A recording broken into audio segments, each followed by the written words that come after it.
So despite our connection dropping, some of you still remain faithful. And you are what we call, us cool kids, real ones. Here we go, top of the 8th inning. Oh, what a beautiful off-speed pitch on a platter for a strike. New pitcher on the mound for the Riptide. I'll get you his name shortly. That is number 25, Doug McGee. McGee, 5'11", 185 pounds. One of the few players on the ball club that is heading into his junior year. Therefore, he has yet to decide where he will continue his baseball career. He is out of Tustin, California. Another one of those players is Thomas Delgadillo, who got the day off today. Delgadillo played 2 seasons here at Fullerton College, posted some really good numbers. So whatever school he decides to transfer to, well, they are in for a good surprise. No balls and 2 strikes to count. McGee gets the sign, sets, delivers the pitch on the outer half. Throw it around the corn. I said corn, but I meant horn, Matthew Cooper. Here we go. Number 15, Tyler Aaron.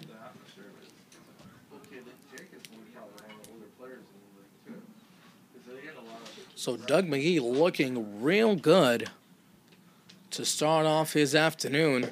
Another fascinating pitch. My goodness. You can do nothing more than just admire it. No balls and 1 strike. Comes towards home plate floating. Then it dips outside. Same result. This time it's off a swing and a miss. 0-2. 5 strikes on 5 pitches thus far for Doug McGee. Here comes the pitch. Grounded towards the left side, deep in the hole, backhanded by Robinson. Long throw, good-looking play, 2 men down. Number 29, Michael Ford. In steps Michael Ford.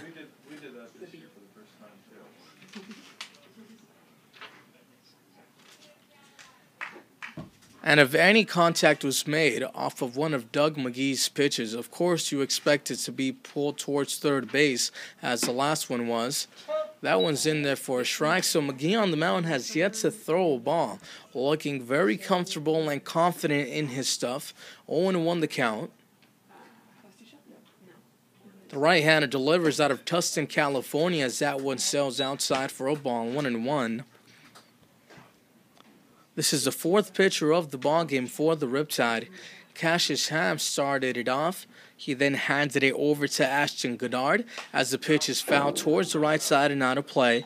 Following Goddard, in came Ricky Rivera, and now we're settling in with Doug McGee on the mound.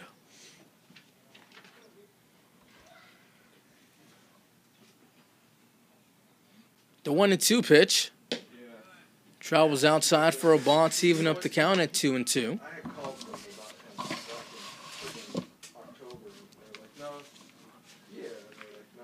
Michael Borge at the plate. Borge out of Concordia University. That one is popped behind home plate and out of play.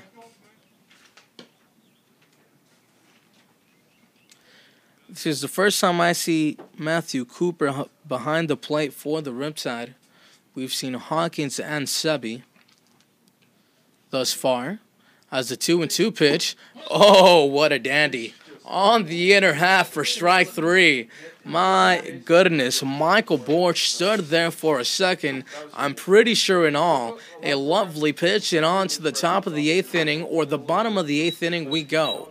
The Riptide lead 15-4.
To the bottom of the 8th inning we go, as Matthew Cooper leads things off here with a new pitcher on the mound for the Buccaneers in to replace DeAndre Carter.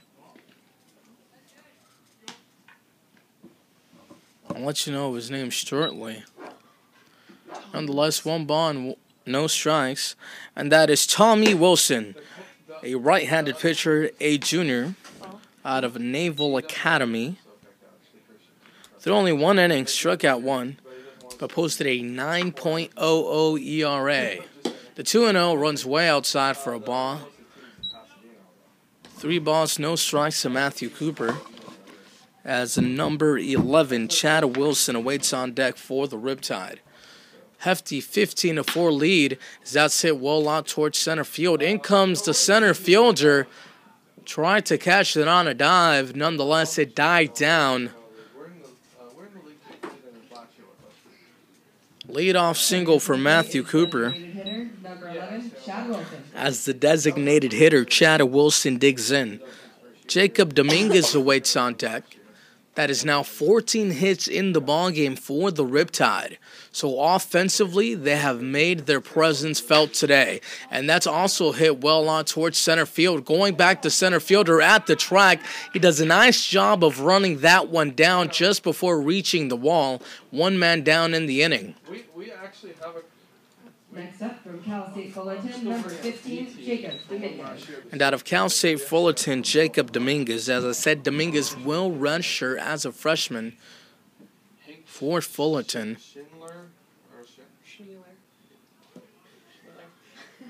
Trying to remember what the mascot is for Fullerton.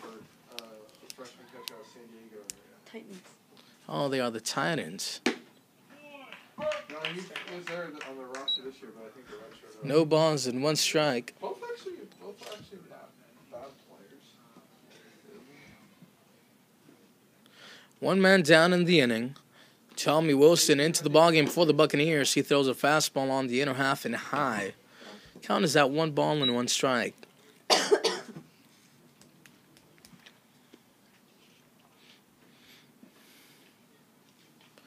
We'll do it again, this time at 1-1.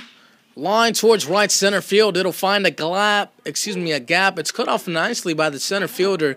Nonetheless, on the play, Matthew Cooper extends all the way to third base. Ball State University, number 22, Aaron Simpson. And in steps Aaron Simpson.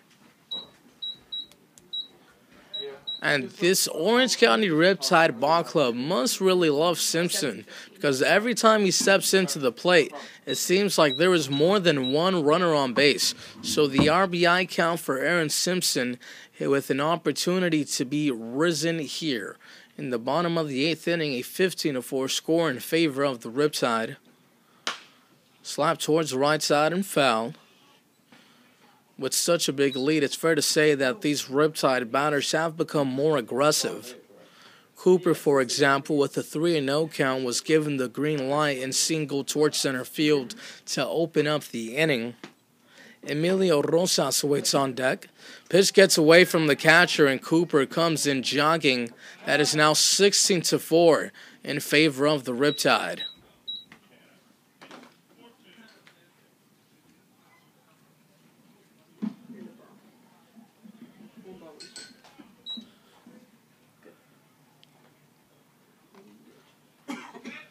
Wow. That's something, a 12-run lead for the Riptide.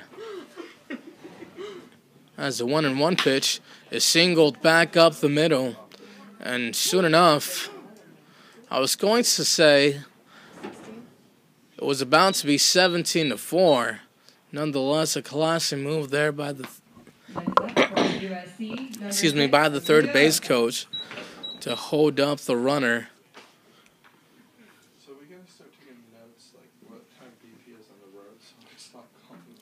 Emilio Rosas digs in with another opportunity to tack on some more runs. So that is a fastball swung on and missed. 0-1 the count.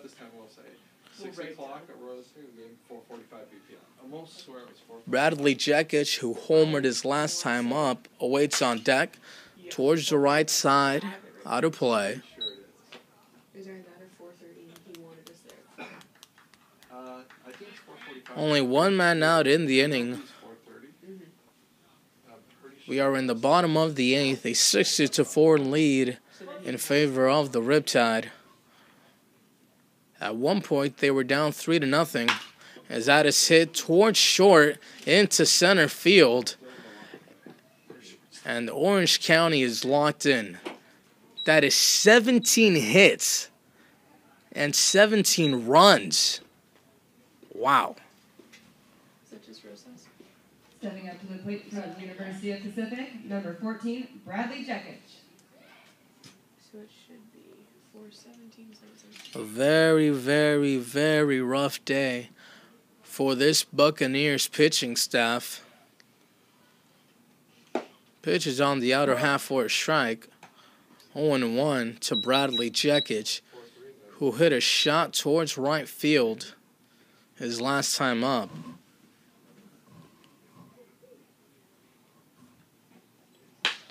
And that's hit well out towards right field. Going back to center fielder, and he'll track it down nicely for the second out of the inning. I thought the runners may have left too early, so a double play may have been upon us. Nonetheless, it was a clean tag. The score remains 17-4. Bradley Jekic gave that one a pretty good ride. Nonetheless, 2 men down for Mason McWhorter, who has gotten on base every time he has stepped up to the plate today. He hopes to continue the success as he takes a fastball high, 1-0.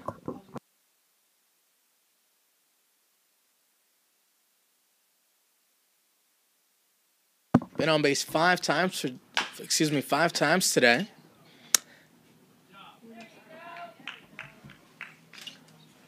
As now we head to the top of the 9th. 17-4 in favor of the Riptide.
Wow, I am in utter shock. I just learned that the Bucks faced the Santa Barbara Foresters, who defeated the Riptide 13-0.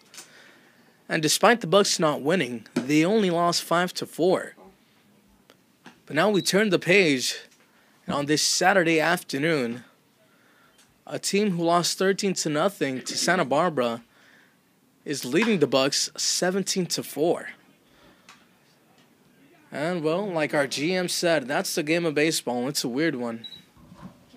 Here we are on the top of the 9th inning. A new pitcher on the mound for the Riptide. That is, I'll let you know in just 1 second. That is Jack Noble, 6'2", 175 pounds, a right-handed pitcher out of the University of Oregon. He'll be heading into his freshman year. He's out of Upland, California. 2 balls and 1 strike to count.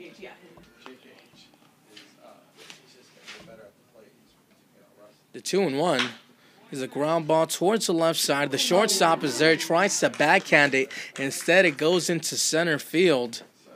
So an error to start off the inning for the Riptide. The Buccaneers, well, they'll try to go down fighting. But with this kind of deficit, who knows how well that will work for them. Buccaneers out of Ventura County. As I said, their fans travel well. But at this point, their moral supporters, instead of real fans, as that one travels inside for a ball, want to know.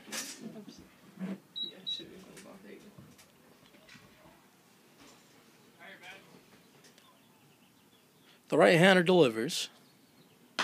Slap towards the left side and foul. 17 hits, 17 runs, and 1 error for the Riptide.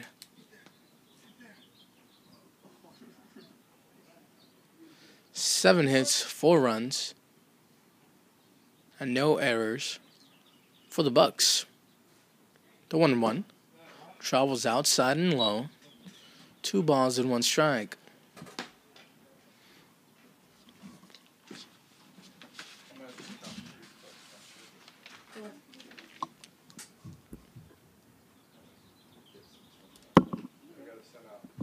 The 2-1 pitch is hit out towards right center field, giving chase to right fielder and the center fielder, but the center fielder is ultimately there, and Simpson makes the play, 1 man down.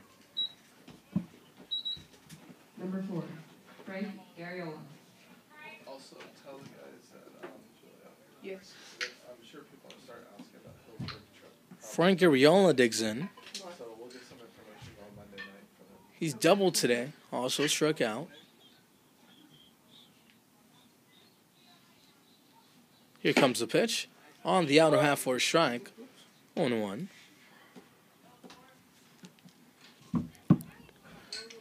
Dalton Duarte waits on deck. Noble takes a peek towards first, settles back in. Breaking ball on the outer half and misses the black. 1-1.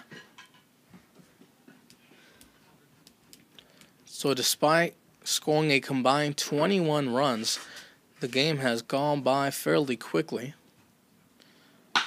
That's ripped towards the left side, and it'll fall in for a 1-out base hit. Runners on first and second for the big boy, Dalton Duarte. Dalton Duarte. Duarte with a really, really, really good size on him. He's a junior at Dominguez Hills. Hit 16 home runs while hitting .289. So he is a force to be threatened with, or reckoned with, rather, as the pitch is in there for a strike. 0-1.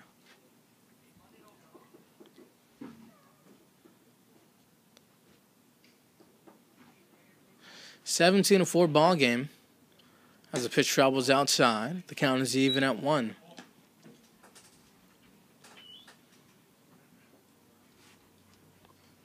The sun has not come out to say hi at least once today. Must have been a long week for him. As the 1-1 is hit off the end of the bat towards the left side and foul. But it's nice to have some cooler temperatures. It's been a very warm as of late. We've been here at home Thursday, Friday, and today, Saturday. We'll return next Wednesday. We'll have that via YouTube Live at 4:30 for the first pitch, as that one is swung on and missed for strike 3. Good looking off-speed pitch there by Jack Noble. Pitch hit for the Bucks, number 7, Lucas Thrun. I'll take him. So you have it the next day. It has a charger inside the bag where the battery pops out. Yeah, I know.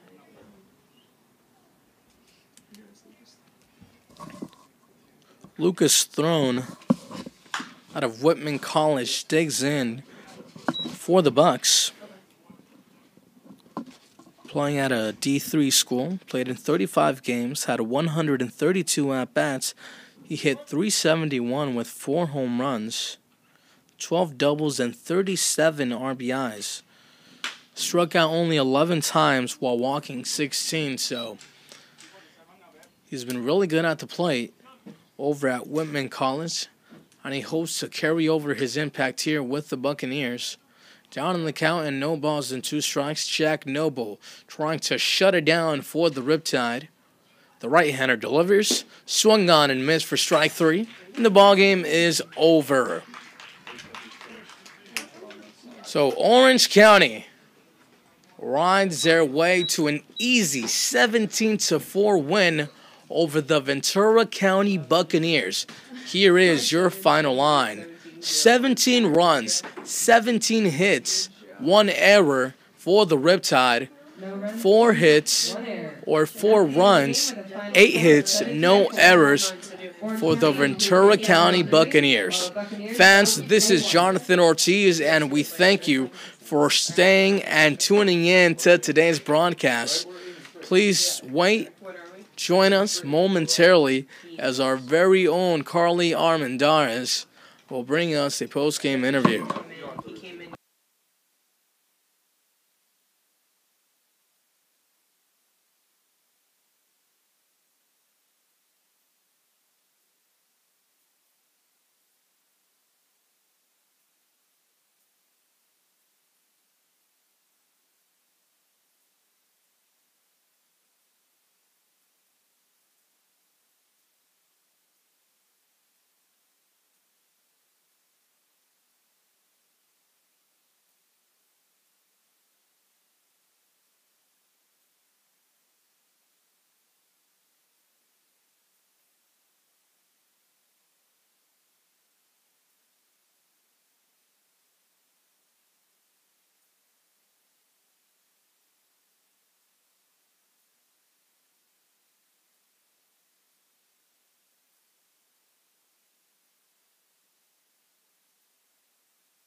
Good evening, Riptide fans. I'm Carly Armendariz here with outfielder Bradley Jekic.